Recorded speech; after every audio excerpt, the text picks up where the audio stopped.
Our third paper is a contribution from the University of New Mexico. The paper is entitled Fischer-Tropsch Synthesis over Ion-Based Catalysts, a Microstructural and Reactivity Study of the Effect of Phase Changes on Deactivation. The authors are M.D. Shroff, Dinesh Escalante, and A.K. Datye, and the presenter is Noel Shroff.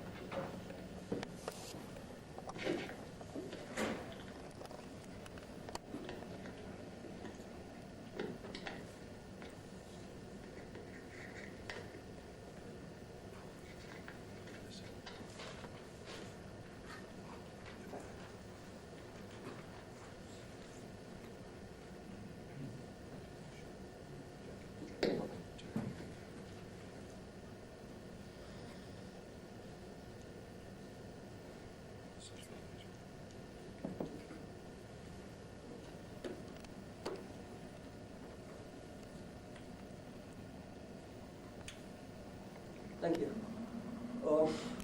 I guess Scott did a pretty good job of explaining how these catalysts deactivate. So what I'd like to do is go back and look at the activation trends, because it is necessary to understand why the catalysts activate before we know why they deactivate.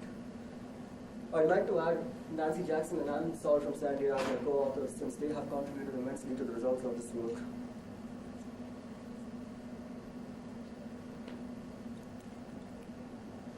At the outset, I'd like to acknowledge all the people involved with this work, all my co-authors, funding from the ACS Petroleum Research Fund and Center Labs, Nancy and Alan for this excellent collaboration. A lot of experiments were done at San Diego. I'd like to thank the staff at San Diego. And finally, the TEM was done at the Department of Earth and Planetary Sciences at UNM, better known as the Geology Department.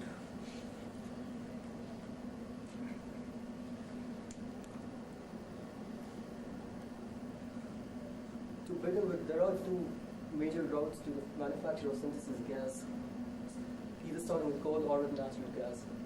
With iron-based catalysts are preferred if coal is used as a starting material, because the synthesis gas form typically has a low H2CO ratio. And the advantage of iron catalysts lies in the fact that they have a very high activity towards water-gas shift, which enables the further process of the Fischer-Tropsch synthesis to form liquid hydrocarbons. The fact that they're cheaper also helps.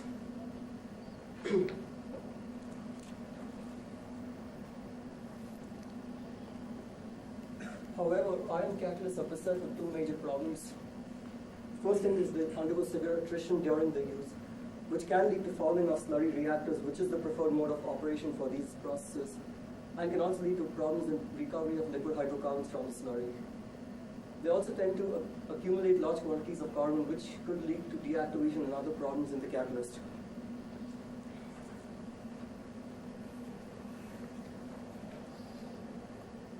I'd like to thank Professor Davis for this data. He's sitting right here and videotaping me. That's making me self-conscious.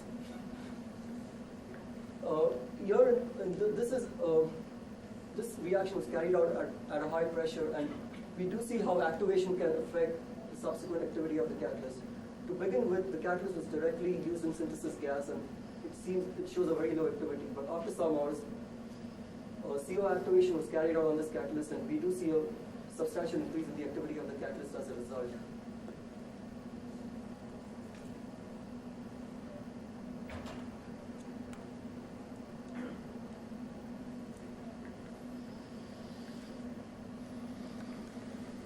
In this instance, we do see that under other conditions, the catalyst can deactivate after reaching a maximum activity. And it is, again, necessary to understand why the catalyst activates first in order to understand the subsequent deactivation.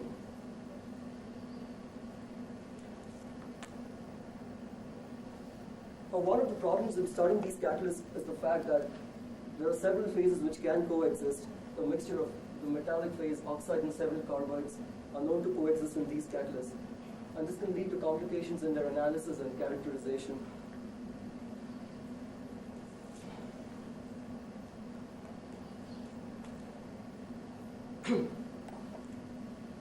In our study, we used a commercial catalyst made by UCI under the direction of DOE to study this catalyst. This was a binderless precipitated spray dried catalyst. No supports were used.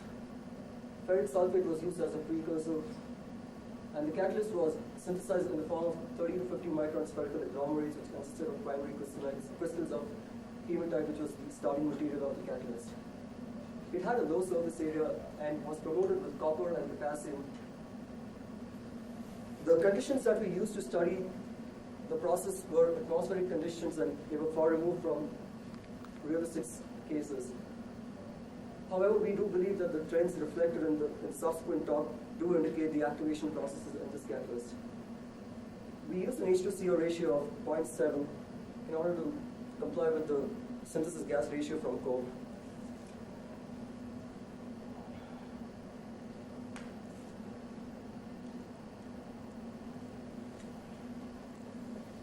The rate of formation of methane was used as a probe of the Fischer-Tropsch activity of the catalyst. The catalyst, different batches of the catalyst were activated under different conditions, and the subsequent reactivity was monitored. Before I get on to the plot, I'd like to point out that we did reduce the catalyst to metal using very severe hydrogen reduction. However, we found that the catalyst was completely dead after that as a result of poisoning by sulfur. And this was confirmed by OJ electron spectroscopy on this catalyst. But if you look at the last spectra, you see a huge sulfur peak, which isn't evident with some of the other activation treatments. The migration of sulfur on the catalyst surface resulted in the catalyst being totally dead.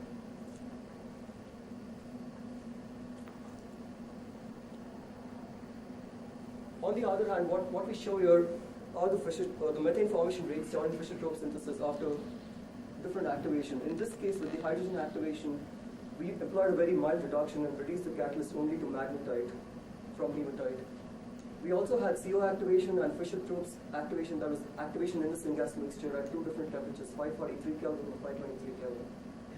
What we see here is that after CO activation, the catalyst has a very high initial activity towards methane formation, followed by a slightly, substantially lower activity for activation in syngas at 543 Kelvin. And the other two activation treatments did not show any initial activity for the Fischer-Tropsch synthesis, but over time they did develop activity.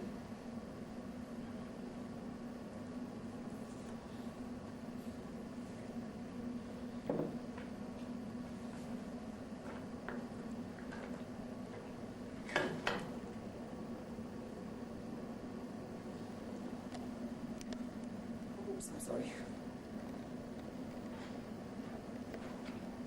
The first thing we did was to measure the carbon content of these catalysts after the activation treatment. This was done by CHN analysis.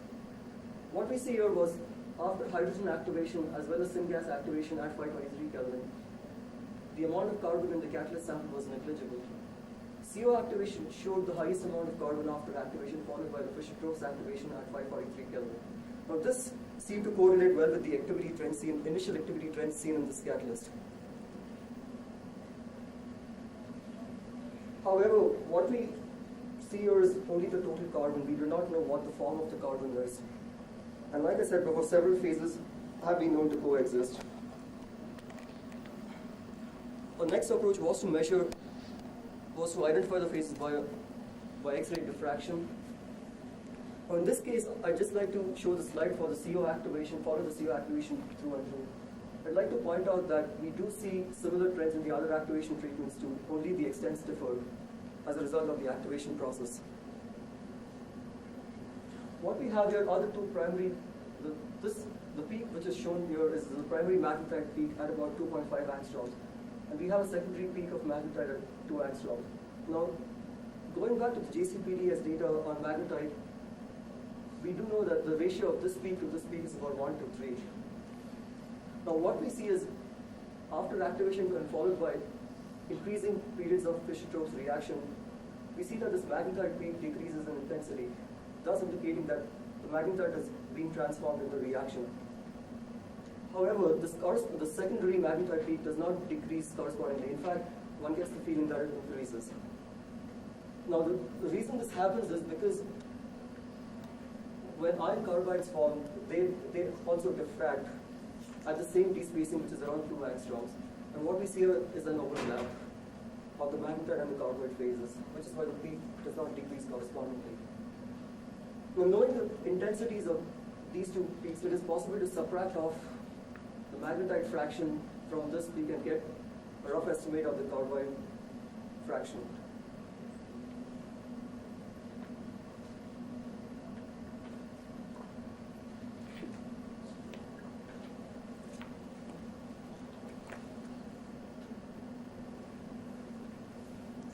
This is from my thesis, hence the table number.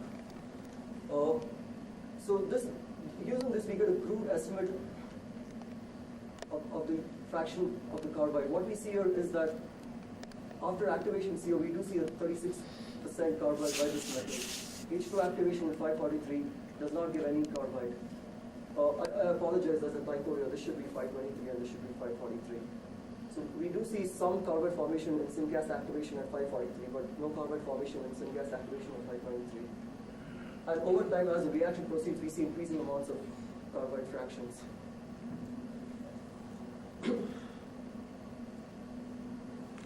We also carried out some activations at significantly higher temperatures in order to confirm our hypothesis.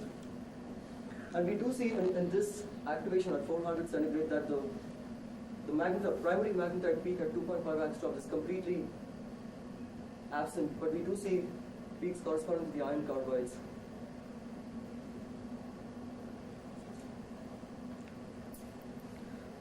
The next thing was to try and understand the surface phases in this catalyst. In this case, we show the results of CO activation and syngas activation at 523 K. XPS analysis shows the two spectra to be exactly identical, and both these peaks correspond to the magnetite signals. Even though reactivity data did show substantial differences in their activation, in the initial reactivity behavior after activation. In the CO case, we do see a high initial activity. In the syngas case at 523 Kelvin, there is absolutely no activity to begin with. However, the surface phases were exactly identical by XPS.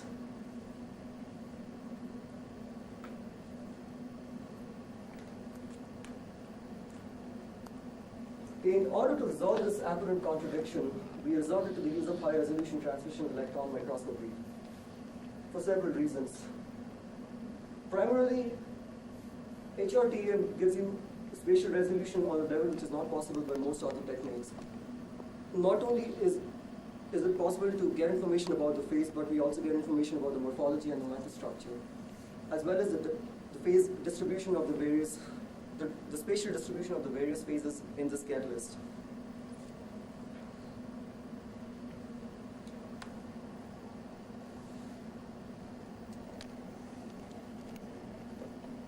To begin with, the as-received catalyst, as reported by the manufacturers as well as confirmed by electron diffraction and other techniques, showed the catalyst to comprise primarily of alpha Fe2O3 or hematite.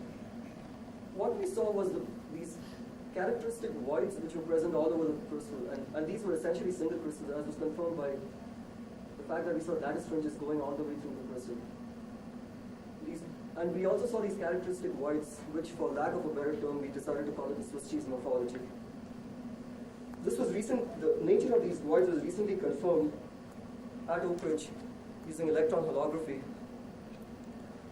And the phase profile did indicate these voids to be voids and not, pores or something which goes through and through the catalyst. These were just hollows which are sitting inside the bulk of the catalyst, probably as a result of the removal of water from the system. What I like to do from now on is use two case studies and follow the microstructural changes in these catalysts. What I'm going to follow is hydrogen activation and syngas activation at 543 Kelvin. It must be understood that the results seen in the hydrogen activation correlate with the syngas activation at 523 Kelvin, only the extents differ.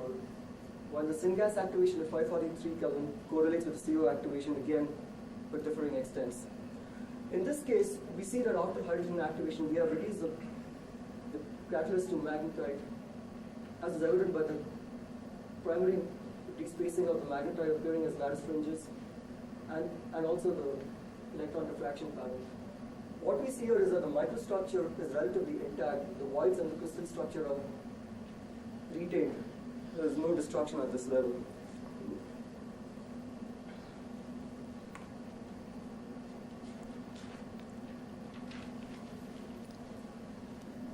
On the other hand, activation in syngas at 543 Kelvin did indicate the growth of small buds all around the catalyst, which were later identified to be carbide, the iron carbide phases.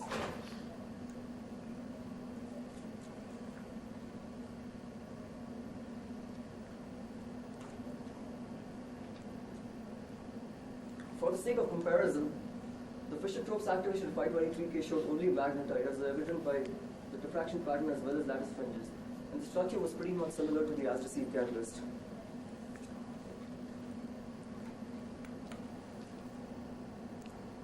Following this process further, after reaction, we do see a greater transformation in the microstructure, and we do see several of these carbide nodules growing out of the surface of the magnetite crystals.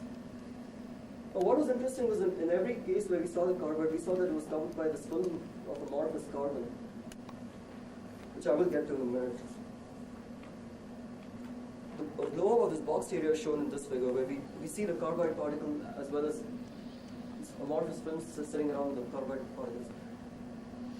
What was interesting was, at the same time, the magnetite surfaces were extremely clean and did not have any overlays on them.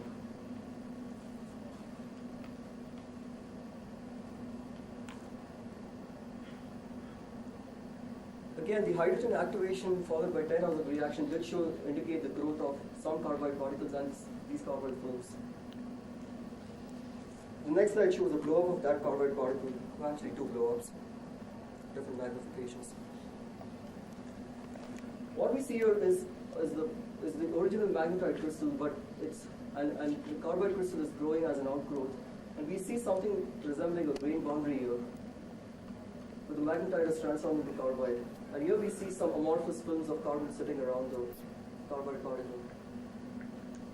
It's seen more clearly in this higher magnification image.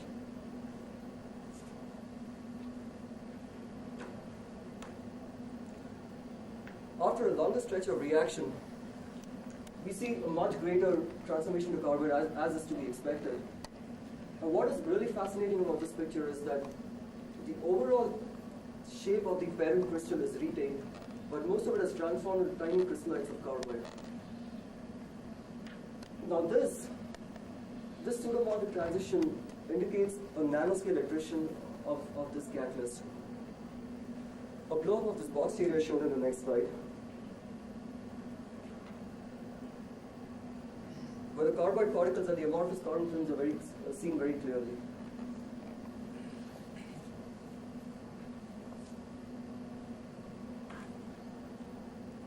Again, the hydrogen activation followed by 45 hours of reaction does show the presence of some magnetite with this characteristic Swiss cheese microstructure and clean surfaces, but most of it has transformed into carbide.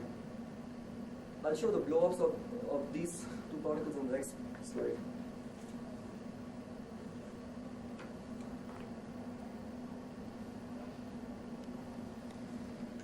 In this image, we see the magnetite lattice fringes going all the way through the crystal. And here we see the different carbide lattice fringes surrounded in this particle, and this particle is surrounded by this amorphous carbon film.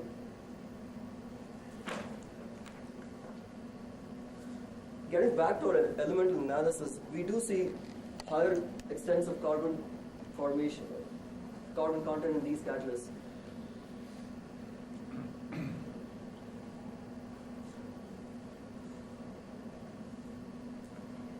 Now in this case, just for a moment, we do see magnetite and carbide. I'd just like to bring this up for the next slide.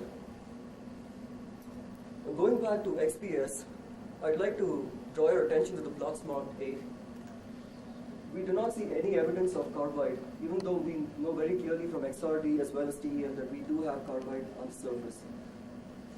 It was only that after we did argon etching on the sample that we could see shoulders corresponding to carbide. Now this has led to a lot of confusion in the literature as to the nature of the active catalytic phase.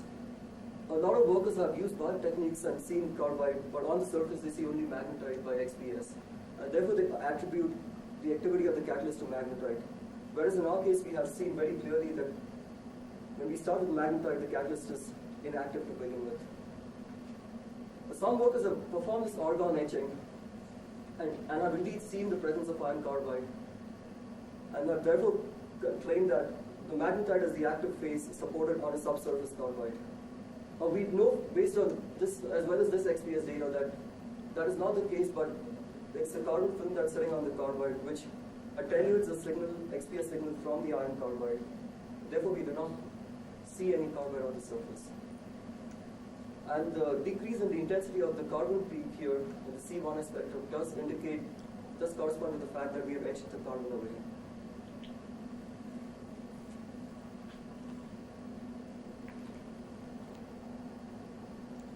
To summarize, what the activation, this slide was influenced by all the traffic signals I keep seeing.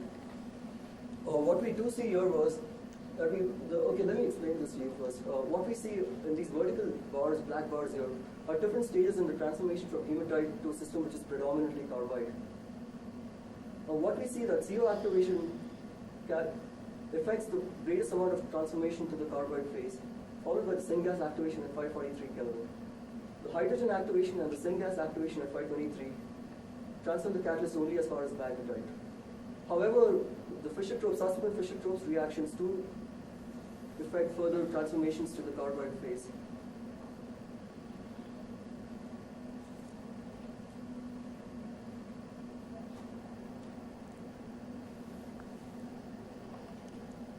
In a nutshell, what is happening is that hematite is transforming very rapidly to magnetite, and with magnetite slowly transforms into carbide over the reaction.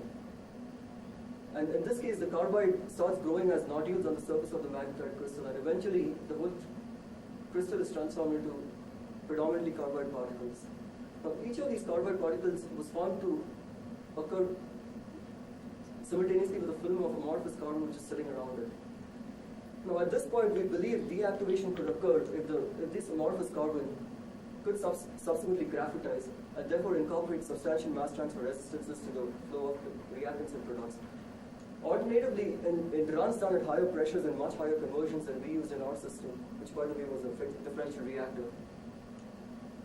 It is possible to reconvert the carbide to magnetite as a result of high partial pressures of water or CO2.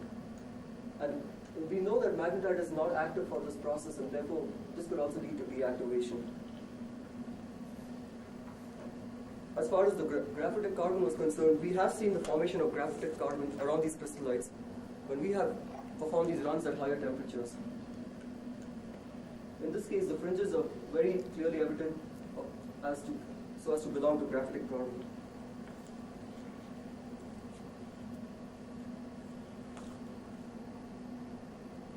To conclude, what exactly are the phase transformations doing to this catalyst?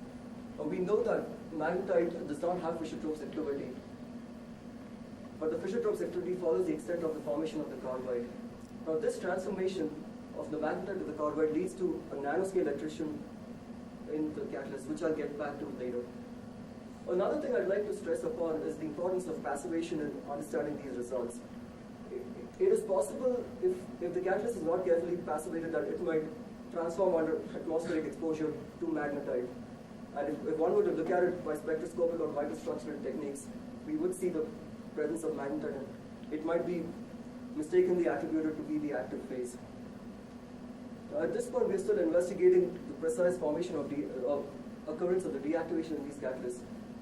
And we think, at this point, there are several possible reasons. The formation of graphitic carbon over time could lead to mass transfer resistances and reduce the activity. The carbide could reconvert into magnetite. And as Scott pointed out earlier, the active carbides could transform into inactive carbides.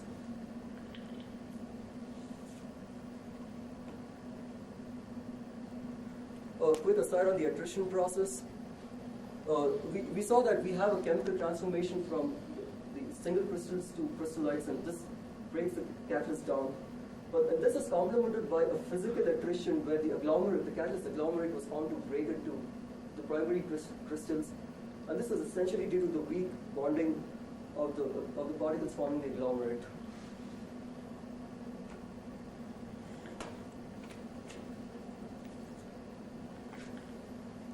Finally, I'd just like to say that activation and attrition in these catalysts are simultaneous processes, and design of attrition-resistant catalysts would have to take this factor into account, that activation of this catalyst will simultaneously break the catalyst down.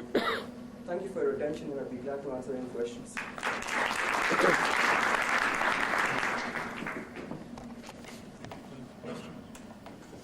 Alex Bell, University of California, Berkeley. First of all, I'd like to congratulate you on a very nice piece of detective work. The activation of iron oxide to become an active Fischer-Tropsch catalyst has been a subject that's been debated in the literature for well over 10 or 15 years from the time that Stan Teichner first reported it. What I'd like to ask is the following question. From what you have learned, what can you teach us about how such catalysts should be activated so as to minimize their attrition, which can also happen while you're activating it, and to maximize the durability of the catalyst in its working state? That's really a hard question. At this point, we are trying to synthesize catalysts using supports of binders to the point where we do not reduce activity. In order to make physically strong catalysts, it's currently being investigated. As far as the nanoscale attrition is concerned, the only thing we can think of is to engage the catalyst in some kind of a protective support network, so that even if the breakdown occurs, the particles do not float away and make the slurry viscous, and which, by the way, was mentioned in the talk yesterday. Slurry does indeed become viscous when these catalysts break down. So we think if we can retain the catalyst in the network such that even if it breaks down, it does not float away, and we still have big particles, we can avoid disaster in the process.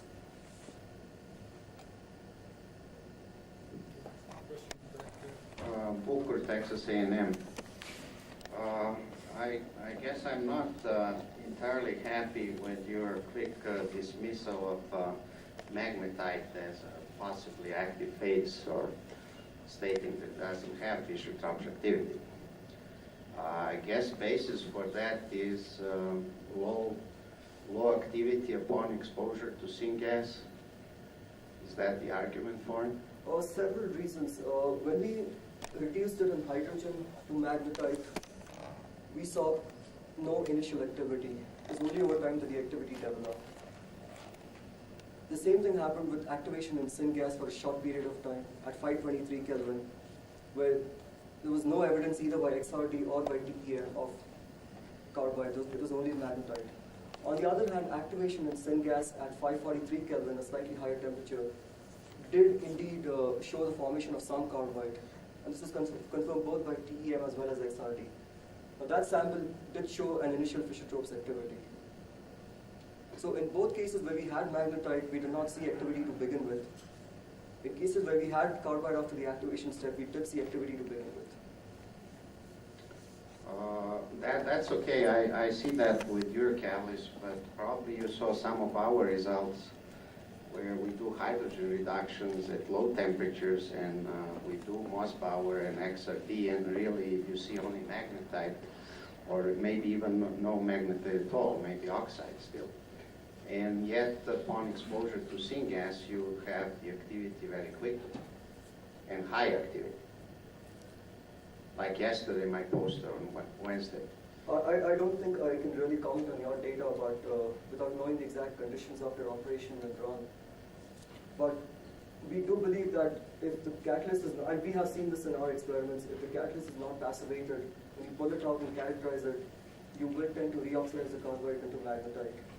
And if your spectroscopic or microscopy techniques show magnetite, it might be a logical conclusion to assume that magnetite has the activity. But we have seen that passivation can play havoc if not done carefully. In not only our studies, but in several collaborator studies also. I think in the interest of time, we'll move to the next question. Als Niels Verriet, Eindhoven.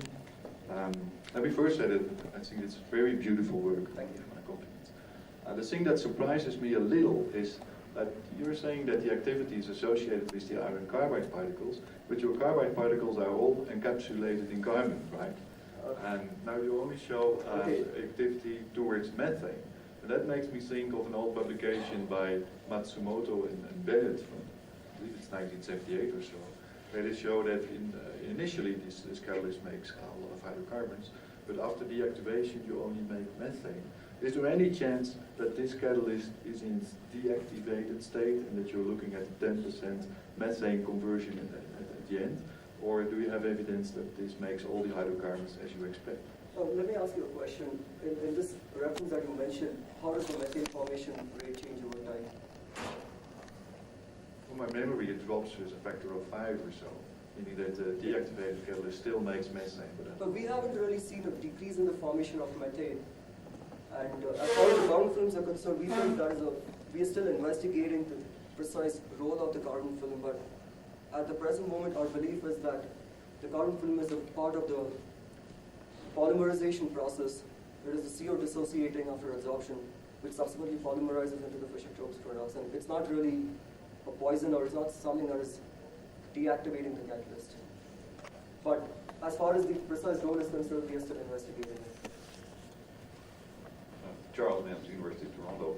I thought my interpretation of that amorphous carbon layer is that it, or feeling one, is that it is derived from the Fischer-Tropsch products, either by secondary reaction, and that in the association of that carbonaceous phase with the carbide phase is a nice indicator that that was the phase producing your higher hydrocarbons at the time. A lot of these amorphous carbon or carbonaceous materials can be hydrogenated off, and I wondered if you'd actually tried doing that after reactions at various temperatures to see if you remove these and made the products that had also been reported previously. Yeah, we did do an experiment where we hydrogenated this, and we saw that at low temperatures we could burn it off and form methane. Did the carbide particles then appear clean in the TEM after that? I'm not sure. I don't think we ever did a TM on that. Thank you, very nice. Last question. One of the things that has been emphasized is loss of activity. It's possible to have an iron catalyst that will operate for 3,000–4,000 hours. The activity will decline only about 0.5% to 1% per week, so that we shouldn't reach the conclusion that these are typical of very active, very stable catalysts. I agree. At the outset, I did mention that these weren't realistic conditions. These are done at atmospheric pressure and a differential reactor. Let's thank our speaker again.